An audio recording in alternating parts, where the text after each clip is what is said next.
नमस्कार। आओ हिंदी पढ़े में आपका फिर से एक बार स्वागत है। आज मैं इस वीडियो के माध्यम से सिखों के प्रथम गुरु नानक देव जी के बारे में आपको थोड़ी सी जानकारी दूंगी। आशा है कि आपको ये वीडियो अवश्य पसंद आएगी। हिंदू कहूँ तो मारी हूँ, मुसलमान हूँ नाही, पांच तत्व का पूतरा नानक मेरा नाम। अर्थात ना मैं हिंदू हूँ और ना मुसलमान, पांच तत्वों से बना हुआ तो मनुष्य मात्र हूँ और मेरा नाम नानक है। ऐसा कहने वाले गुरु नानक सब मनुष्यों को एक समान समझते थे। उनके प्रकट होने से समस्त देश प्रकाशित हो उठा। ठीक वैसा ही प्रकाश भारत में फैल गया था जैसे उनके प्रकट होने से 2000 साल पहले भगवान बुद्ध इस धरती पर अवतरित हुए थे और उनके अवतरित होने पर चारों ओर ज्ञान का प्रकाश फैल गया था। अब हम नानक जी के जन्म और उनके वंश के बारे में देखते हैं।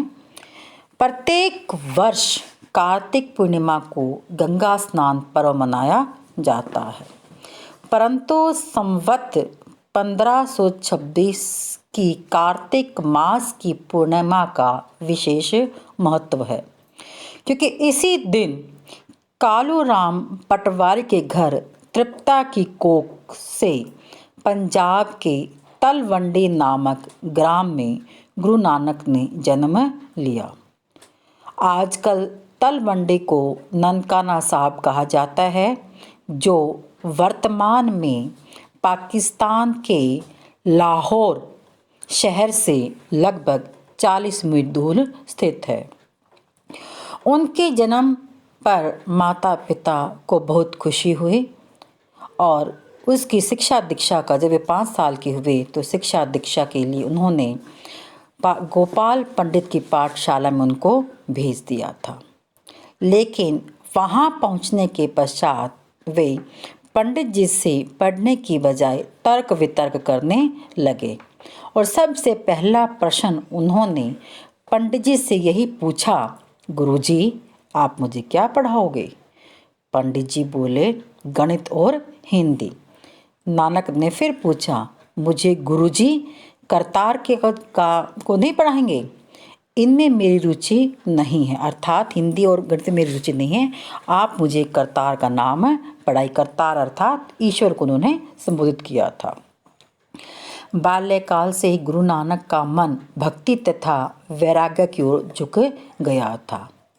इससे उनके पिता काफ़ी चिंतित हुए और कहीं बेटा जो है साधु संत ना बन जाए, इसी चक्र में उन्होंने उनको, जब वो पढ़ने लिखने में उनका मन नहीं रमा, क्योंकि स्कूल में भी वो हमेशा ऐसे ही धार्मिक चर्चाओं पर बातचीत करते थे, जिससे परेशान होकर अध्यापक ने उनको वहाँ से भेज दिया था। तो पिता ने उसका एक ही समाधान निकाला कि उन्होंने एक बार इनको पशु चराने का काम सौंप दिया कि वहाँ पशु चराएगा और साथ ही कुछ काम धंधा भी कर लेगा। अब नानक जी को जो जंगल में पशुओं को लेकर जा रहे थे, ये एकांत स्थान काफ़ी पसंद आया और वहीं पर वो ईश्वर भजन करने लग गए थे।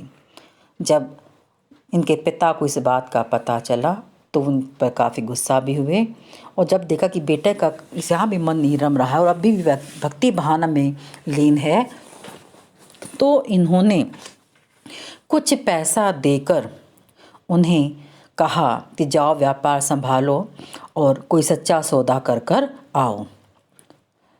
रास्ते में जब ये जा रहे थे तो एक साधुओं की टोली थी जो भूखी थी, तो इसीलिए उन्होंने सारा खर्च जो धन दिया था उन भूखे साधुओं को भोजन कराने में लगा दिया और घर आकर कह दिया कि वह सच्चा सौदा कर आया है। पिता ने चारों तरफ देखा कि सच्चा सौदा कहाँ किया है, कुछ सामान तो इसके हाथ में है नहीं। तब उन्होंने बताया कि रास्ते मुझे कुछ साधुओं की टोली मिली जो भूखी थी और मैंने उनको भोजन करा दिया। और इसी से यह उनके मेल अनुसार तो ये सच्चा सौदा यही है। इससे पिताजी माथे पर हाथ रखकर बैठ जाते हैं और जब देखा कि बेटा हाथों से निकलता जा रहा है तो उन्होंने नानक को उनकी बहन नानकी के पास नौकरी करने के लिए भेज दिया। नानकी के पति ने नवाब दौलत खां के गोदाम में उनको नौकरी दिलवा दी, लेकिन वहाँ भी उन्होंने साधु संतों की सेवा करने में कोई कसर नहीं छोड़ी और सरकारी अनाज साधुओं तथा दीन दुख में बांटते रहे। जब ये सब होने लगा तो एक दिन जो है उनकी शिकायत दौलत खां से कर दी गई।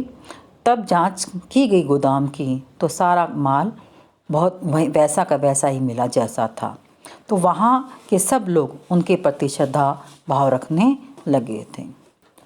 अब नानक जी का मन घर में नहीं लगा और जब देखा कि अभी भी बेटा बिगड़ ना जाए तो उसका मन गृहस्थी में लगाने के लिए एक सुयोग्य कन्या को देखकर उनका विवाह कर दिया, जिससे उनके 2 पुत्र हुए, श्रीचंद और लक्ष्मीचंद।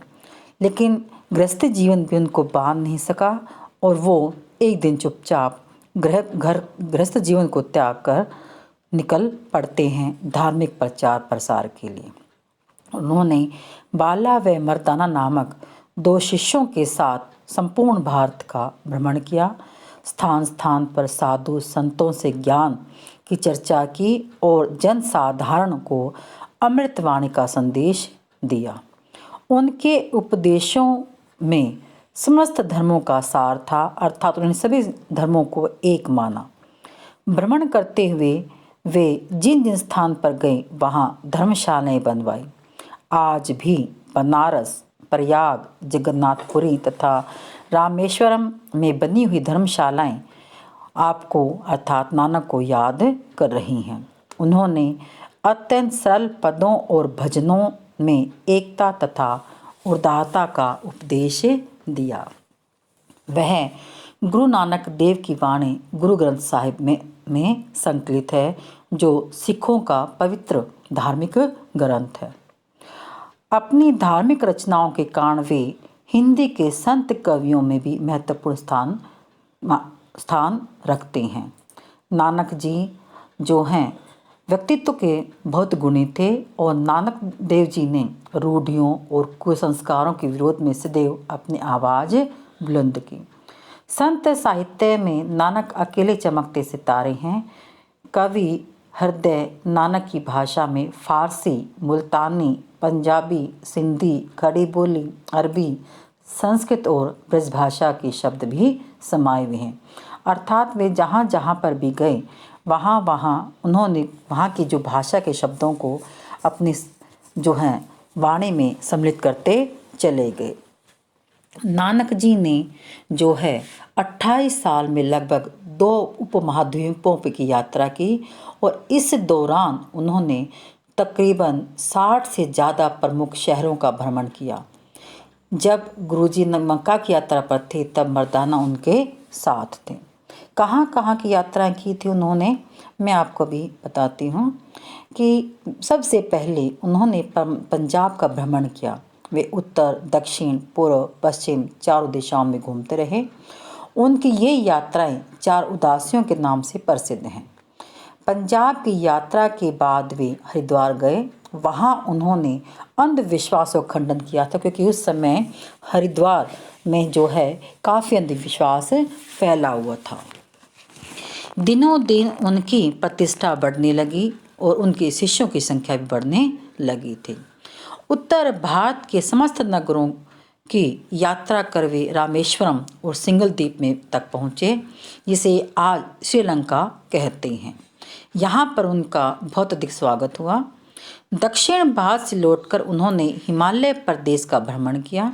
हेमकुंड, टेहरी, गढ़वाल, सिक्किम, भूटान और तिब्बत तक की यात्राएं उन्होंने की और यात्रा करते हुए वे मुसलमानों के तीर्थ स्थान मक्का मदीना तक पहुंच गए हैं।